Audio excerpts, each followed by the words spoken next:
नाशिक महानगरपालिकेच्या महापौर उपमहापौरांची निवड उद्या होणार असून भाजपने आपले सर्व नगरसेवक अज्ञात सहलीला रवाना केले आहेत. याबाबत शहराध्यक्ष सुनील केदार यांनी अधिक माहिती दिली.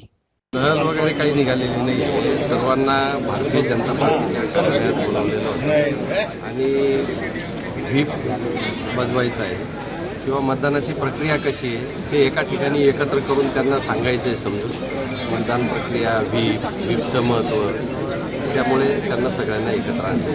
72 नगरसेवक वन साईड आहे, मतदान होईल असं तुम्हाला वाटतं? आता फॉर्म तर भरलेले आहे, शिवसेनेने भरलेले आहे. त्यामुळे मतदान जरी झालं तरी 72चं बहुमत आहे आमच्याकडे. माझी अपेक्षा आहे की त्यांनी जर त्यांच्या संख्याबळानुसार विचार केला तर बरं होईल.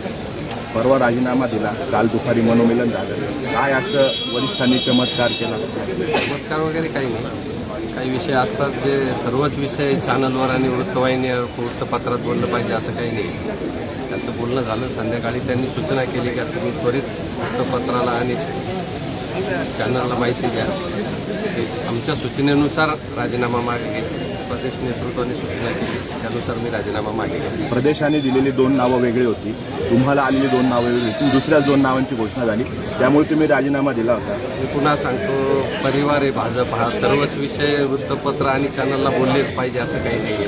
त्यामुळे आमचं बोलणं झालं, त्यात माझं समाधान झालं, तर त्यांनी सूचना केल्यानुसार मी राजीनामा मागे घेतला. कारण तेच होतं की अन्य काही होतं? असं काही सांगू शकत नाही. सर्वच माहिती दिली पाहिजे परिवारातली, असंही मला वाटतं काही आवश्यक नाही. नाराजी दूर झाली?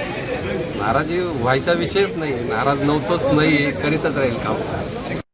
Sachin Gaikwad, top news, Nashik.